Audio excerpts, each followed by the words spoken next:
Yeah. I, Rancy Bokay, do solemnly promise that the testimony that I've come to give to the TRC of Liberia is the whole truth, nothing but the truth. So help me God. Please be seated.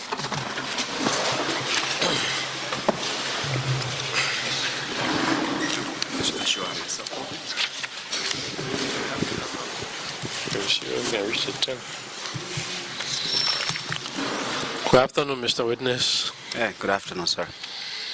We want to welcome you to this public event and tell you thanks for taking off your busy time to come and share your experience with the TRC. For us, this is a forum where we share our experiences in order to learn from the past, and so that we can use that lessons learned, that knowledge gained, as a way of finding solution to the problems that confront our country and that led to the conflict in the first place. So everybody who comes is contributing to the peace and reconciliation process in Liberia. And we are happy that you have come to be part of that process. Thank you. Okay, I will introduce the commissioners. At the extreme end of the panel on my right is Commissioner Sheikh Kafuma Kone. Next to him is Umu Sila. Next to her is Sherabi Coleman. And next to him is Gedeh Dolope. And on my left here is John Stewart. I am Jerome Fredia. So welcome. Thank you. Can you kindly restate your name? My name is Rancy Bokay. You live in Zwedru? No, it's Letan, please. Letan. Can you kindly tell us the year you were born? The year was what? Born? Oh, yeah. 1963. 15 September.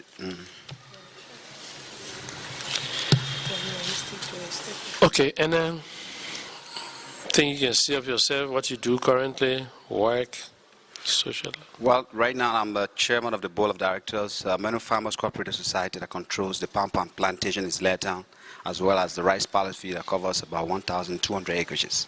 Okay, thank you very much. You may proceed with your testimony now. All right, thank you very much. The testimony, let me start from 1985. Before the elections of 1985, we were given the opportunity to organize political parties, multi-party system. And then one of our elders, one of the eminent citizens of Gedeh, was able to take a stand, to take different route. I mean, different route means that not NDP but Liberian Action Party. Later on, he became, in fact, the first campaign manager of that party from mine area. He's a first cousin of mine, Peter A. Johnson. Taking the decision of joining the Liberian Action Party was an offense to the people, those that were in power at the time, especially Samuel Doe's group. And then there was humiliation against his family, the family and himself. It was during the abortive coup of 1985, led by Thomas Kwinwangbat. He was arrested, and hundreds of those soldiers moved in our area, brutally handled our people. In fact, some of our parents fled in exile in Ivory Coast, where some of them died. While in the process, immediately after the abortive coup, Samuel Doe returned to Gedeh, and then he called for a kind of a meeting, pardon me, at which time a first cousin of myself, Mr.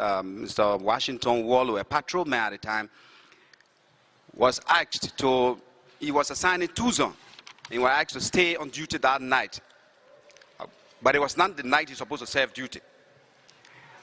But the motive behind was that the one-time Minister of Lands, Mines and Energy, the first Minister of Lands, Mines and Energy of PRC, during the abortive coup, he was brutally handled too, and then after about a month, he died. So according to them, the people from Tucson, they say it was customary that whoever they call themselves, I don't know, great man, dies, he's supposed to carry somebody with him, but he should be alive. And then they buried this patrolman beneath the coffin of Mr. Willie Nimbo. Well, this thing caused problem. We try to see as to whether we can get the information straight, but the then president, late Samuel Doe, promised that he was going to pursue the case. Up to that time, he did not until his assassination in 1990. The people of Tucson holds a big apology to our people of Bao, which they have never met. And so we have serious problem with them. Until they can come to apologize, whatever happened at the time, we'll never forgive them. We hope they will come and tell us exactly what happened, what transpired. And we hope. Thank you very much. Thank you very much. Also, we appreciate you coming to share this experience with us. Apart from the TRC looking into past atrocities and the crimes that were committed during the war, the TRC is also interested in investigating sources of potential conflict in the future, so that once a proper intervention is made and those conflicts are resolved, our county, our districts can all be peaceful. And then we can be assured that we are on the path to lasting peace.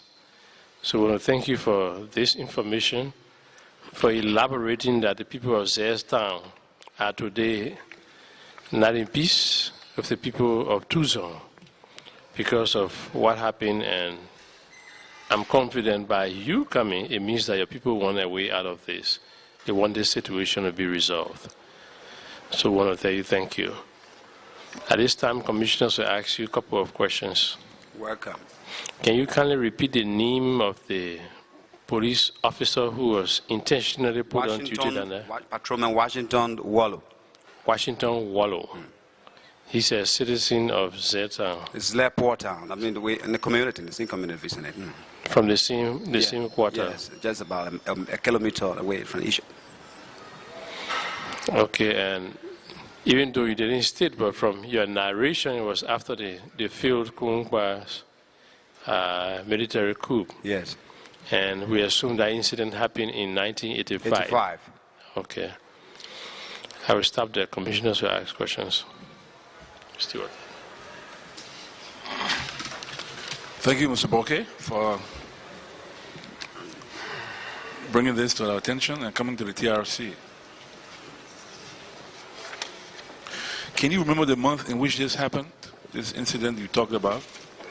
December, January of 1985, 86. Because usually he's on vacation at that time. He always on vacation about that time. In Samuel Doden. Say about when? 85, December and January 86. December, January 86. 85, yes. December to January 86. Yes. The 85 was after the November. Yeah, the abortive coup occurred on 12 November. Yes. And who was the officer in charge on the night patrolman Wallow was on duty at Tucson? Well, really, we were not digging in the security apparatus of the government at the time. We were not really, but we believe that he was on duty when you were asked to serve, though you were supposed to be relieved that evening, and they asked him to serve, and he served. But the next morning he disappeared. Only to know that he was buried together with the late Willie P. Nemo. Do you remember the spot where this may have taken place? It was a crime at the time to do, if you did. To ask where you buried this man and what have you. Especially so military government turning to civilian rule, you know. But can you state or clarify a bit why he was picked out? Well, I mean, I believe they got political motive, something like that, because you know that Peter Johnson from the same area, it was opposition to NDPL Action Party campaign manager. He himself was in prison at the time anyway. And his party was the main, rival to that of NDP at the time. And he from our area, people consider politics at the time to be a warfare anyway. And so I believe that's where the whole thing started from. So did this police officer have any blood relationship to the late Ambassador Peter Johnson? Yes. I'm talking about cousins, first cousins. I see. And since that happened, did any of the family members try to bring this up with the government? Which government then? Samuel Doe? Yes. Or subsequent interim administrations and that of the last President Taylor? No, I mean during Taylor's regime, for some of us who were here, we were not here. We were in exile. But for Samuel Doe, who could question at the time, you would go to Samuel Doe and say, "Oh, so president, I want you to get inquiry and what have you." Especially so when we ourselves are accusing him that he knew about what happened. But how were you certain that this was what happened? That he was buried alive with this man? We got some of our boys who were working with Samuel Doe at the executive mansion. Some of them were serving guards. And was the late Willie Nebo from Tuzon? Yes, Willie Nebo from Tuzon. If I'm not mistaken, they are very short distance cousins of Samuel Doe. Thank you. Hello, sir. Fine. Do you know some of the people who were involved in the torturing of your people? Well, we didn't really picture, but we know for sure that most of the plans of Samuel Doe were implemented, by his confidants. I don't know how to call them, political confidants or presidential confidants like Edward Slanger, Glay, all the other guys. But we didn't see it anyway. But we know whatever plan that Samuel Doe implemented at the time, you will have consultation with these people. Yes. So he only consulted them, but they did not do it. Whether they consulted them, whether he did, I don't know. But what I'm saying is that for some of those. Some of us analyze the Samuel Doe regime to be more tyrannical than any other rule in Liberia, as far as I'm concerned.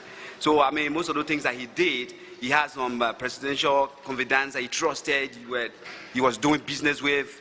So he never did anything else when he was consulted. But we didn't see him consulting them to say, "Yeah, carry this act on." But we knew it for sure that they were very, very close to Samuel Doe at the time. So were they in a town there where you when the incident occurred? Which town are you talking about, madam? When they torture your people?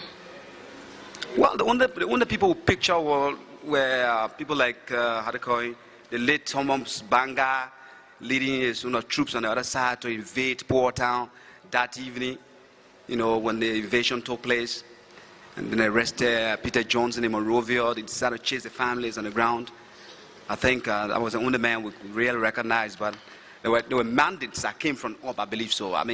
Thomas Banga, and as illiterate as he was, never really had the bravery to go, just move in somebody's home to go. Maybe he was guided by a certain presidential immunity, something like that. So did anybody die in that? No, instantly, no, nobody died. But after the torture, the Bokay, the uncle of Peter Johnson, a few months later on, he died. He was the only one who died? Oh, two of them, Bokay, Sipa, from the other near place there. Okay, thank you. Fine, welcome. Thank you, Mr. Bokay, for your testimony. Just clarification again, please. I will ask a couple of questions also. First of all, I'm trying to understand that you're telling us that during the time of the 1985, where there was an election, and between NDPL and the LPA lab, yeah, that there was an incident where one Mr. Peter Johnson, who was a campaign manager for the lab, and at the same time a Crown person, yes, okay, who was here carrying out the campaign for lab representatives, had a situation where he was attacked by representatives of the NDPL, or particularly you're saying the former President Doe's bodyguards. I'm just getting clarity, is that correct? No, I think you were going off track a little bit. What I was saying, Peter Johnson himself did not come to Grand Gedeh to canvass. Okay. But his people that were on the ground Okay. were considered to be members of the Liberian Action Party, thinking that since indeed Peter Johnson was a campaign manager of LAP. You know, as I said right now, at the time politics was a warfare. I understand. That's all. I think that you're getting across to you right now. So these people were attacked in a sense. Yes. Okay. And they were attacked by whom particularly? By the henchmen of Samuel Doe. Okay. Names that you mentioned one Edward and Slanger? No, listen. The people that went at the home of the uncle of Peter Johnson was not Slanger, but the late Banga. Bangala. Troops, yeah. Banga? These were secret security officers. Was it SSS? Police, secret police. Secret operatives. security. I don't know what you call them. And they went to these old men's houses. Yes. Okay. Any other person you know? Pardon? Only Bangala? Thomas Banga. Thomas Bangala? Banga. Thomas Banga. Okay. Okay. Then what was the situation you were giving us with regards to Mr. Slanger, please? Mr. Slanger. Well, I was trying to make a point through that these were confidants of Samuel Doe. Every decision Samuel Doe took at the time, they were very close to him. So I have every reason to reckon, because after the incidents, nobody came from that end to apologize up to this time. You see? And they were very close to him. Very, very close to Samuel Doe at the time. So you just suspect that he may have been involved, but you're not sure. They were part of that whole thing I'm talking about right now. And there was another name too you mentioned, one Arthur something? Pardon? Arthur something? Was there another name? I said, only that, okay, maybe. Slanger and Glay. Glay. Glay. One-time representative here. All right. He's in exile right now. Okay, then the other incident I'm trying to understand is the one which was more delicate between the Tuzon group and the Zest town. You were trying to explain to us that there was an incident where one Mr. William Nebo may have been involved in a situation where he died. How did he die? And why was there a need for somebody else to be buried with him? I'm trying to understand that. First of all, how did Mr. Nebo die? And who was Mr. Nebo? Mr. As I said right now, Mr. Nebo was a little distant cousin of Samuel Doe. Okay. But my concern was not how he died. That's not my concern. Okay. But I'm saying that when he died, there was a customary built the way they taught now, because in Grand Gedeh we don't do that anyway. Okay. But maybe because of some other mysteries and what have you, they said that he should be able to. He should be buried with somebody alive. Okay. Yes. And that's when you suspect, or it is known in the town, that one patrolman, Washington Wallow, was actually used as the sacrifice to be buried with this man. Yes. Grand Gedeh should know about it. Everybody here is supposed to know. And that incident took place January of 85, 86. Yes, immediately after the abortive coup, when he came after the abortive coup, then William Nebo died, and William Nebo was brought home, during our vacation. So, there were the incidents. Yeah, so that's why I was just trying to understand who this Nebo was, just to get a historical understanding. As I say right now, Nebo was a distant cousin of Samuel Doe. But one time, did he have political position? Did he have a political or country position? He was the first minister, when Samuel Doe talked about the first minister of lands, mines, and energy. That's what I want to understand. So the minister of lands, mines, and energy. Okay, and his death was a natural death here? Pardon? Or was his death here a natural death of some sort? Or was there anything occurred to it? I never wanted to know whether it was natural death or So you don't know that particular way. You just know he died. Okay, thank you. All right. Besides this particular incident, did you have any other experience that you would like to share with us with regard to 94, the time of LPC? When MPFL, LPC? Well, when LPC... Or model time. LPC and what? MPFL, meaning of 94, 95, like that? When they invaded. Well, if I had an experience personally, it would be, but, the only experience that really went down to me was the one I just explained to you. Okay. Yeah. So the others were not something as so critical? For me, I didn't really consider that much anyway. Okay. Okay, thank you very much.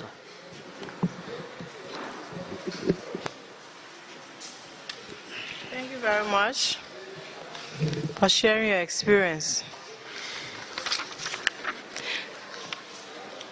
Now, Washington Wallow, did he leave any family behind, children? Yeah, children. His daughter, I believe, in Monrovia right now. Some other children all scattered around here. Languaging. Nobody to cater to them. So things, how have life been like for them since your father died? Come here again, please. How have life been like for them since you lost your father at that I time? think it's been difficult, for sure. They were small, they were not big. I think the older child was about 14, 15, a girl at the time. 15, something like that. Thank you for sharing your experience. Thank you. Mine is not a question. It is an admonition to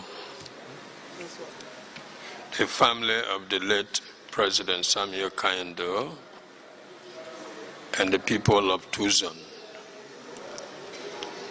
It is said in African parable that a complainer is not a troublemaker.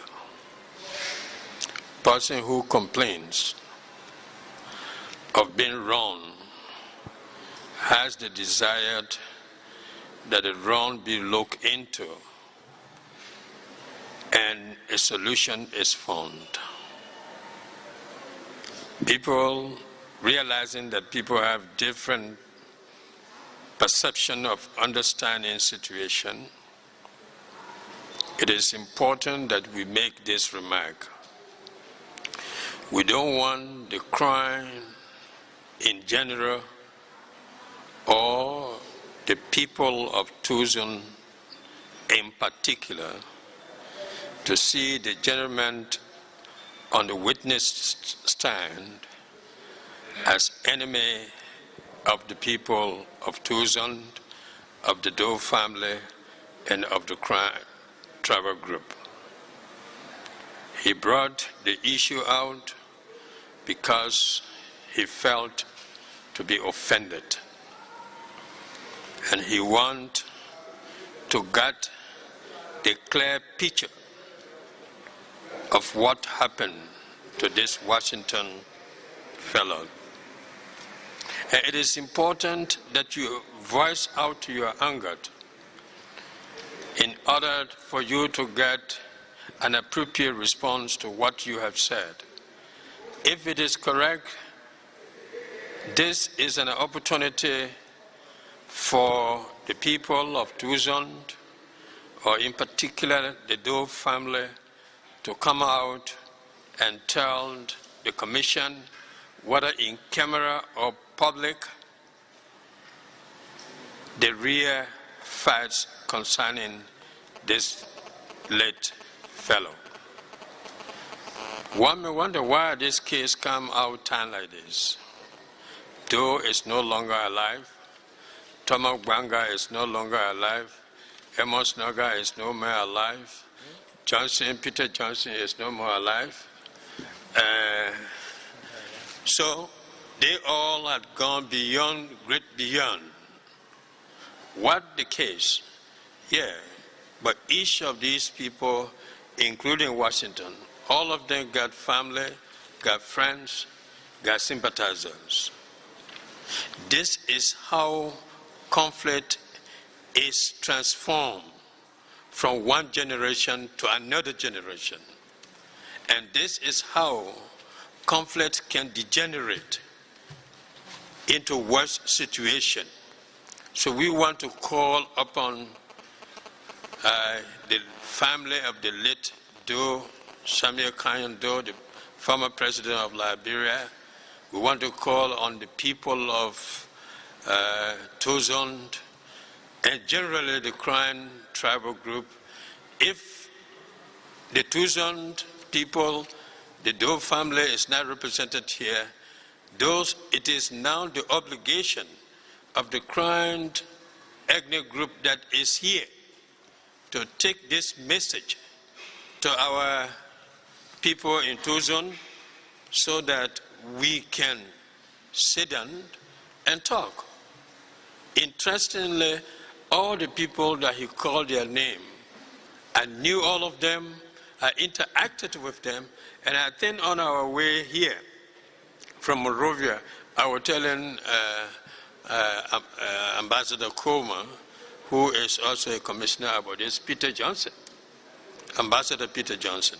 So it is about time that we sit down and see how to settle problems like this. This is why the Act of the TRC provides that the commissions should provide a forum where the perpetrators and the victims will sit around conference table to exchange their experiences. Now it is about time. We don't want people to feel that this gentleman has come and disgraced us because, as he said, nobody has come to say, what happened to Wallow? What is the problem? Really, we discovered that this had happened, but let bygone be bygone. Thank you. May God bless you.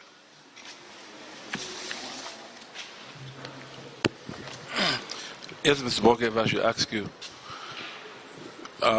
you brought this matter to TRC. How do you think, or how do you believe that the TRC can facilitate a process of reconciliation and healing between the both groups? Well, I think the only thing we want from our side is to make the people of Tucson understand that at least somebody is feeling bitter about them. And so they should go to the people to be able to compromise. Yes, that's all we want. And if that is done, we will not have any problem. But if it is not done, it will not go down well with us. Have you since then tried to raise this issue with prominent citizens of the Tucson area, especially those in political life, national political life? Yeah, but these people know. They know. Even during that campaign, they promised that they were going there. They were going to compromise. But they didn't do anything like that. We should be pursuing them to come and talk to us. When you wrong somebody, they should chase you, come talk to me. That doesn't make sense. Okay, thank you. Mr. Witness, we want to tell you thank you very much for coming up with this information and alerting us that a source of conflict currently brews between your people and people of Tucson. I want to ask, besides Washington Wallow, several other prominent citizens of this county have passed. Besides, would it be Nebo? Has there been any other case of a living person being buried with a dead person? Well, that's the reason why I told you right now. They say from Tucson it was customary, but for we the Grand Gedeh, it's not customary. At the time they were doing it, they say it's supposed to be done to great people. But great people that died never did that before. So maybe probably they got their own personal motives. Are you related to the late Washington Wallow? Yeah. Yes. What's the relationship? First cousin. First cousin. Yes. I want to express our sympathy. Then the next question is, how did the family receive his death news? Well, at the time, everybody was living in fear. Samuel Doe administration.